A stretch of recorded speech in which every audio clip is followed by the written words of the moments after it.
Assalamualaikum warahmatullahi wabarakatuh. Kembali lagi bersama saya Mimi Jamila dalam program Itahsin. Apa kabar sobat muslim semuanya? Semoga senantiasa dalam kesehatan dimanapun sobat muslim berada. Tetap jaga kesehatan, jaga kebersihan dengan selalu mencuci tangan karena kita masih dalam suasana pandemi. Jadi sobat muslim di rumah harus tetap menjaga imunnya agar tetap terjaga ya. Nah, kali ini kita akan membahas tentang qalqalah dan tingkatannya. Kalau kemarin kita sudah membahas makhrajul huruf, kemudian hukum-hukum tajwid, dan kali ini kita akan membahas hukum tajwid tentang qalqalah. Sobat muslim, disebabkan oleh sifat syiddah dan jahar, maka huruf hijaiyah memiliki sifat qalqalah. Qalqalah adalah suara yang memantul ketika mengucapkan huruf-huruf qalqalah yang bersukun. Nah, huruf-huruf qalqalah ini ada 5, ada ba, jim, dal, to, dan qaf. Biasa kita singkat dengan baju di toko. Jadi apabila sobat muslim sedang membaca Al-Quran, kemudian bertemu dengan salah satu huruf qalqalah ini bersukun, maka membacanya harus dipantul. Tapi pantulannya harus nyata, harus permanen, kemudian yang pasti, dan tidak berubah-ubah karena huruf-huruf yang lainnya atau karena harokat huruf yang lain. Nah, contoh pengucapan qalqalah pada huruf ba yang bersukun, ab. Kemudian pada huruf jim yang bersukun, aj. Kemudian dal, ad. Dan to, ada alto. Kemudian qaf, alqa. Seperti itu. Itu adalah salah satu contoh qalqalah, huruf qalqalah yang memang sukun. Kemudian beberapa kesalahan membaca qalqalah. Kesalahan yang pertama adalah suara qalqalah itu cenderung kepada harokat tertentu. Misalnya harokat fathah, harokat kasroh, ataupun harokat dhammah. Nah, contoh kesalahannya adalah yang pertama ada kalimat laqad kana, tapi membacanya laqad kana. Jadi lebih cenderung kepada harokat fathah. Nah, itu adalah kesalahan yang pertama. Kemudian pada kata tubutum harusnya dibaca tubutum, tapi banyak yang membaca tubutum, sehingga ba yang di sini sukun harusnya dibaca qalqalah, cenderung kepada qalqalahnya itu cenderung kepada harokat dhammah. Jadi tubutum seperti itu. Contoh yang selanjutnya ada Ibrahim, tapi membacanya Ibrahim, cenderung kepada kasroh. Jadi seperti Ibrahim, padahal Ibrahim, seperti itu. Kemudian kesalahan yang kedua, mengakhiri suara qalqalah dengan suara hamzah. Contohnya ahad, seperti itu. Harusnya lo saja, tapi banyak yang menyebutnya ahad. Seperti ada hamzah di ujung dal ketika dal ini diwaqafkan. Ahad, padahal bukan ahad, tapi ahad. Seperti menutup pita suara kita setelah bunyi qalqalah. Nah, artinya seperti menambahkan huruf setelah huruf dal ini, padahal tidak ada. Harusnya bacanya ahad, cukup seperti itu, bukan ahad.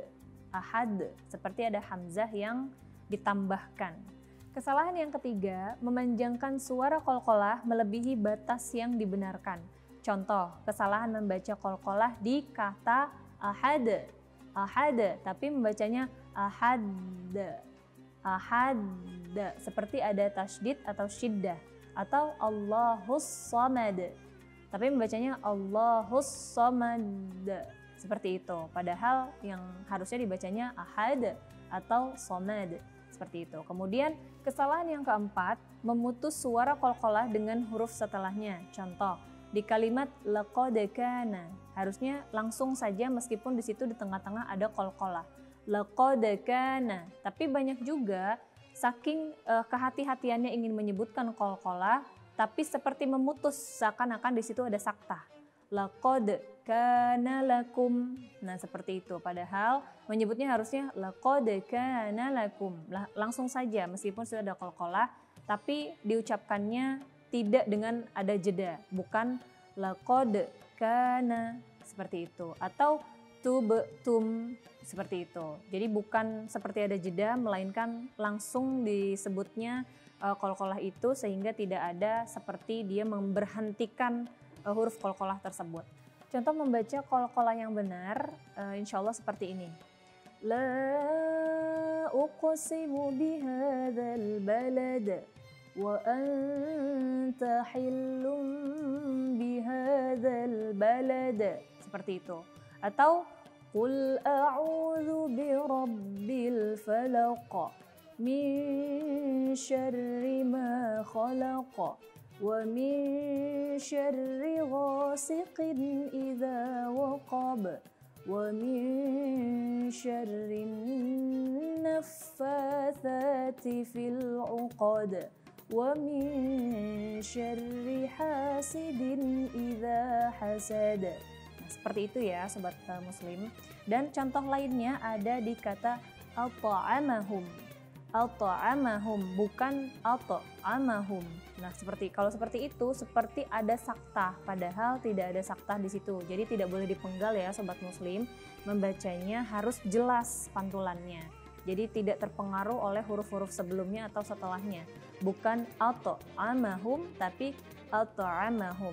Atau di surah Al-Kautsar di situ ada inna syani'aka huwal abtar.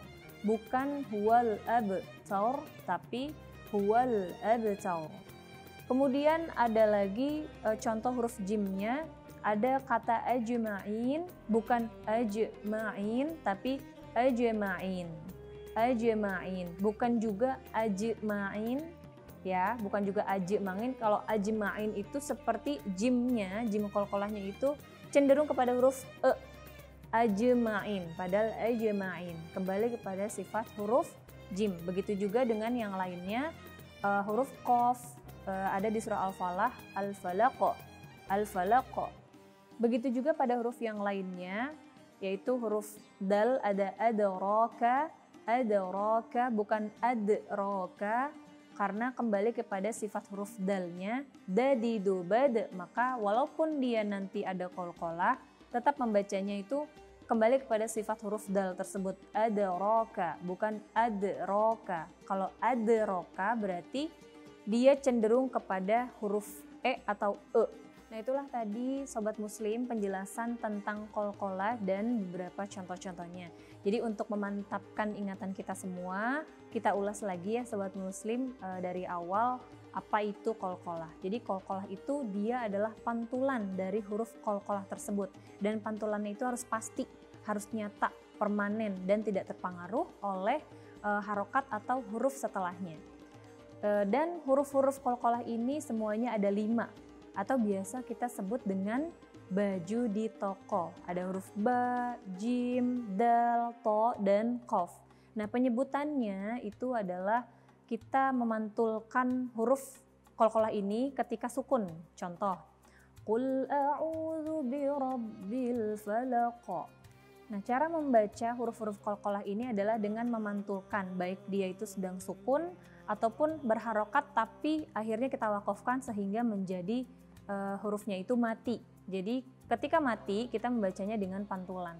Contoh, qul a'udzu birabbil falaq. Nah, seperti itu ya sobat muslim. Jadi ketika membaca huruf-huruf qalqalah maka harus dipantulkan. Itulah tadi beberapa penjelasan aku tentang qalqalah dan contoh-contohnya. Dan satu materi lagi nih di segmen selanjutnya. Jadi jangan kemana-mana, tetap di Itahsin.